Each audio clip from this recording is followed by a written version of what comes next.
You know, over here in the United Kingdom in the early 1970s, we used to have a fabulous singer called Dana, a beautiful Irish lady who also won the Eurovision Song Contest, if I'm not mistaken, and she had so many hits. Now, this particular song literally reminds me of what's exactly happening over in the land of Montecito. That's right, one of her very big hits was It's Going to Be a Cold, Cold Christmas Without You. And that's exactly what I'm hearing, what's happening behind the scenes in the land of Montecito. As ever, let me explain. Hi, good to see you. Thank you so much for your time. It's a funny thing, isn't it, Christmas? Because it's a divider, you know. You can either spend it alone, or you can spend it with family, or you can spend it with family falling out, wishing you'd spent it alone. You know what I'm saying? It's a very difficult because whoever you invite, it's never the right thing. And it's the same, of course, I think, with Christmas parties and stuff. You know, they're not as big now, but remember, they used to have the staff Christmas party, and you had to be on your best behaviour because really, the ones that, shall we say, disgraced themselves were normally the ones that got removed in the early part of the new year, were they not?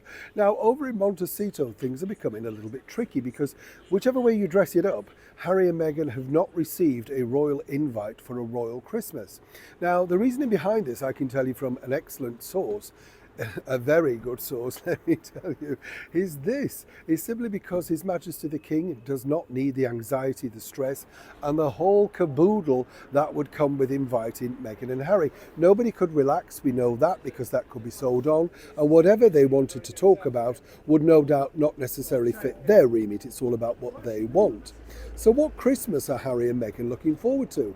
Well, according to a source who literally, does work alongside them, excellent source, let me point out, they're apparently planning this, I love this phrase, low-key event, but they won't be on their own at Christmas because apparently, yes, they'll have, Doria, that's the only family member, and of course, apparently the daughters of her half sister, Samantha, are popping in at some point, I believe. Not quite sure which one, but that's what I've been told. And the other side of the story is this, that they're going to include their staff.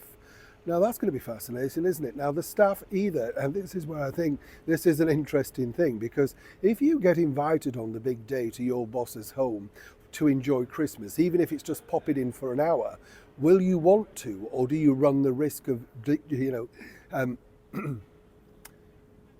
you see, the problem is, if you get invited to be spending part of the big day with your boss on that particular day, will you want to? More importantly, will you then feel the wrath, if not, of the Diva Duchess, the demon boss moving forward? You see how this works. But according to that source, that's what they plan to do. They will have, because they consider apparently their sort of, staff as almost part of their daily family. They work with them more than anybody else, see them more than anybody else. You get the picture. Well, of course they do, because his family are ostracised, and apparently they were the family that Meghan grew up without, according to Harry on that now infamous radio interview. But no, she's moved on from them, and obviously, doesn't speak to her half sister, doesn't speak, of course, to her father. So literally, it just leaves Doria.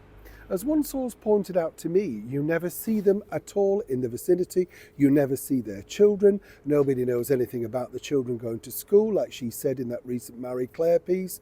And the bottom line is, whatever she says that she's enjoying Thanksgiving and it's all about family, all that sort of stuff, apparently they live a life that makes Howard Hughes seem like an absolute party goer.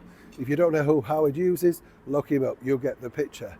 But basically, as I said at the start of this video, Harry and Meghan are very much looking like it's going to be a cold, cold Christmas. And I've been told that Prince Harry, more than ever, he's feeling the wrath of zero invites from his former family. At least previously he could say, no, he was staying in Montecito. This time around, he's simply got no option. Neil Sean in the very heart of London.